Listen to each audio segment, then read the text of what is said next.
கனடாவின் பிரம்டன் நகரின் போலீசாரின் கவனக்குறைவால் யாழ்ப்பாணத்தைச் சேர்ந்த இளம் குடும்பஸ்தர் ஒருவர் உயிரிழந்துள்ளதாக குற்றம் சாட்டப்பட்டுள்ளது. கனடாவின் பிரம்டன் நகரில் திடீர் உடல்நலக் குறைவால் வீதியில் சரிந்த 30 வயது ஈழத் தமிழர் ஒருவர் சிகிச்சை பலனின்றி உயிரிழந்த சம்பவம் அதிர்ச்சியை ஏற்படுத்தியுள்ளது. சம்பவத்தில் காவல்துறை அலட்சியம் இருந்ததாக குற்றச்சாட்டுகள் எழுந்துள்ளன. உயிரிழந்தவர் இலங்கையின் பலாலியைச் சேர்ந்தவர் என்று தெரிவிக்கப்படுகிறது.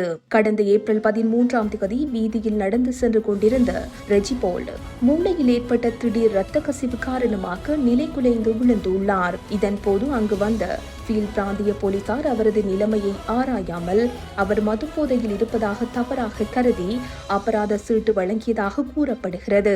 பின்னரே ஆம்புலன்ஸ் அழைக்கப்பட்டதாக தகவல்கள் தெரிவிக்கின்றன. ஆம்புலன்ஸ் மூலம் வைத்தியசாலைக்கு அழைத்து செல்லப்பட்ட போது போலீசார் மதுபோதையில் உள்ளதாக கூறியதால் அவருக்குரிய அவசர சிகிச்சை வழங்கப்படாமல் தாமதிக்கப்பட்டுள்ளது. ஆனால் மருத்துவ பரிசோதனையில் அவரது உடலில் மது இல்லாதது உறுதி செய்யப்பட்டுள்ளது. மூளையில் ஏற்பட்ட இரத்த கசிவு காரணமாகவே அவர் விழுந்ததாக மருத்துவர்கள் தெரிவித்துள்ளனர். அவருக்கு சிகிச்சை அளிக்கப்பட்ட போதிலும் சிகிச்சை பலனின்றி அவர் உயிரிழந்துள்ளார். மரணத்திற்கு முன் தனது உடல் உறுப்புகளை தானமாக வழங்க ஒப்புதல் அளித்திருந்த அவர் மரணத்திற்கு பிறகு 6 பேருக்கு உடல் உறுப்பு தானம் செய்துள்ளார். இந்நிலையில் 3 வாரங்களுக்கு முன்பே கனேடிய பிரஜா உரிமை பெற்றதால் அவரிடம் கடவுச்சீட்டு இருக்கவில்லை. இதனால் அவரது உடலை இலங்கைக்கு அனுப்புவதிலோ அல்லது தாயகத்தில் உள்ள அவரது தாயாரை கனடாவுக்கு வரவழைப்பதிலோ பெரும் சட்ட சிக்கல்கள் நீடிப்பதாக தெரிவிக்கப்படுகிறது.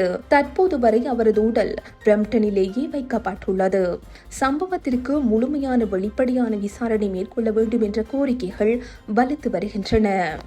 இந்த செய்தி உள்ளிட்ட மேலதிக விரிவான செய்திகளுக்கு www.behindmenews.org என்ற எமது இணைய பக்கத்தினை பார்வையிடவும்.